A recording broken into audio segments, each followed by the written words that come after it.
Hello दोस्तों, स्वागत है आपका स्टोरी बुनकर चैनल में। मैं नीतू, आपकी कहानी दोस्त। और आज की कहानी है टक टक। टक टक टक टक। सोनापुर के राजा पेटू चंद ने अपना सिर तकिए से दबा लिया। पिछली रात स्वाद लेकर कुछ ज़्यादा ही खाया गया बटर चिकन उनको परेशान कर रहा था, और ऊपर से यह भयानक आवाज़, तुम्हें महल में काम इसी वक्त करवाना जरूरी है? वह बुड़बुड़ाकर रानी सुरुचि से बोले। लेकिन रानी तो उनकी बगल में लेटी अगले उत्सव का सपना देखती शांति से सो रही थी। टक टक टक टक, क्या बकवास है, पेटू चंद ने कहा। मैं राजा हूँ और इस टक टक की आवाज़ को फौरन बंद करने का हुक्म देता हूँ। वह उठे और अपनी तोंद पर राजसी कमरबंद से कसते हुए द्वार खोले। संतरी घबराए से इधर उधर देख रहे थे। यह क्या शोरगुल हो रहा है? राजा ने गुस्से से अंगरक्षकों से पूछा। श्रीमान, हमें पता नहीं, अंगरक्षक कांपते हुए बोले। हम इस शोर मचाने वाले की तलाश कर रहे हैं, लेकिन अभी तक कोई मिला नहीं। बेवकूफ़, राजा धीरे से बड़बड़ाए। अगर तुम लोगों ने अगले 5 मिनट के अंदर उसे ढूंढ नहीं लिया तो मैं तुम सबको नौकरी से निकाल दूंगा, वह चिल्लाए। टक टक टक टक टक टक। रक्षकों ने तुरंत सेनापति रणवीर सिंह को बुलाया। वह 6 फुट लंबा और 3 फुट चौड़ा था।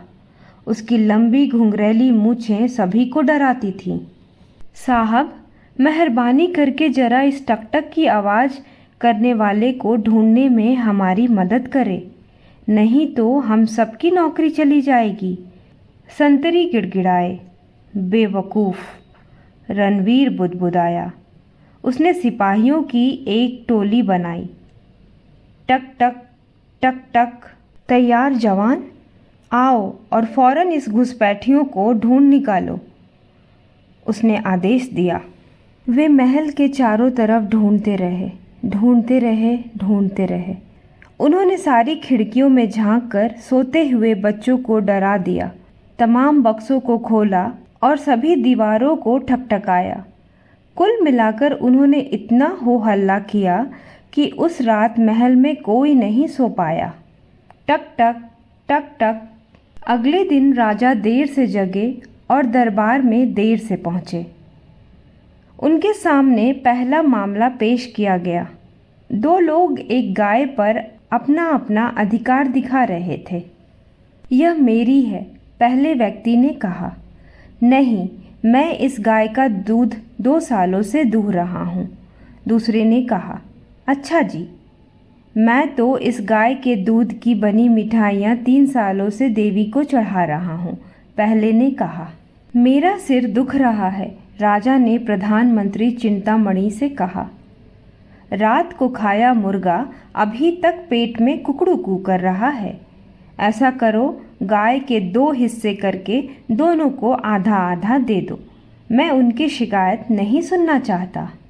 ओहो महाराज, बात यह है कि झगड़ा गाय को लेकर है, चिंतामणि बुदबुदाया। उसके 2 हिस्से करना कोई समझदारी की बात नहीं। चिंतामणि के ढेरों कामों में पेटू चंद के बेवकूफ़ी भरे फैसले ना सुनाने देना भी शामिल था। थके और भूखे होने पर राजा पेटू चंद अक्सर ऐसे फैसले सुना देते थे। इसी चिंता में चिंतामणि समय से पहले गंजे हो गए थे। माथे पर हाथ मारते हुए राजा बोले, ओहो, तुम ठीक कह रहे हो। जरा बताओ कि 3 रातें बिना सोए मैं न्यायी और बुद्धिमान राजा कैसे बन सकता हूँ? राजा पेटू चंद ने चिंतामणि को टकटक की आवाज़ के बारे में बताया। राहत से मुस्कुराते हुए मंत्री जी बोले, मुझे पता है कि इस मामले में सही मदद कौन कर पाएगा। उस रात जब सब लोग सो चुके थे, तब वह चिड़ियाघर के दरोगा पशुपति को राजा के पास लाए। टक टक टक टक। यह आवाज़ सुनते ही पशुपति अपने घर को दौड़ा और एक पिंजड़ा और कीड़ों से भरा एक कटोरा लेकर लौटा। पशुपति ने शाही बढ़ई से वहाँ एक छेद करवाया जहाँ से आवाज़ सुनाई दे रही थी। उसने कीड़ों से भरा कटोरा छेद के पास रख दिया। सभी लोग जरा पीछे को हट गए। सन्नाटा छा गया।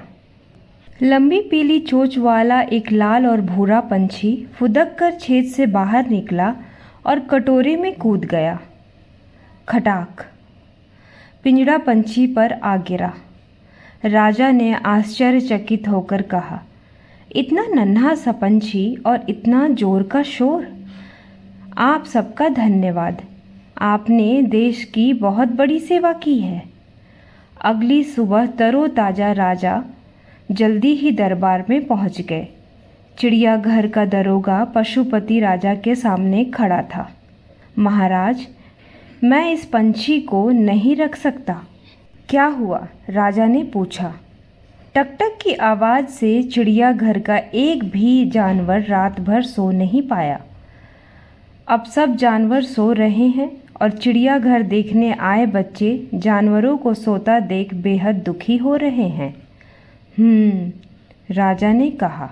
वह सोच रहा था कि पंछी के मांस के अच्छे टिक्के बन सकते हैं या नहीं। चिंतामणि ने मजबूती से कहा, नहीं महाराज, हम पंछी को मार नहीं सकते। वह राजा के विचार अच्छी तरह समझ लेता था। यह बहुत ही दुर्लभ पंछी है और भाग्यशाली माना जाता है। राजा ने पूछा, तो फिर इसका क्या किया जाए? अगर जानवर यह शोर नहीं झेल सकते तो मेरी प्रजा भी यह शोर बिल्कुल नहीं झेल सकती और हमारे देश के लोग उम्मीदें रह नहीं सकते। दूसरा मंत्री हिम्मत करके आगे आया। महाराज, मैं इस पंछी को रखना चाहता हूँ। मेरे यहाँ हाल ही में लड़का हुआ है जिसके रोने के कारण हम रात भर जगे रहते हैं। ओहो! चिंतामणि चिल्ला उठा। हमें टकटक पंछी के लिए ऐसी जगह तलाशनी चाहिए जहाँ कोई भी रात भर ना सोता हो। मुझे उपाय मिल गया है। और यूं सीमा की पहरेदारी करने वाली पलटन का साथ देने के लिए टकटक पंछी सोनापुर के महल के बाहर बहुत दूर भेजा गया।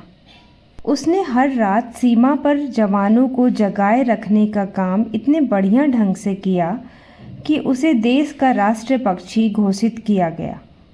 सैनिकों की चुस्ती के कारण राजा के दुश्मन सोनापुर के पास भी नहीं भटक पाते थे। वे भुनभुना कर कहते कि इस देश का नाम सोनापुर के बजाय जागपुर रख देना चाहिए।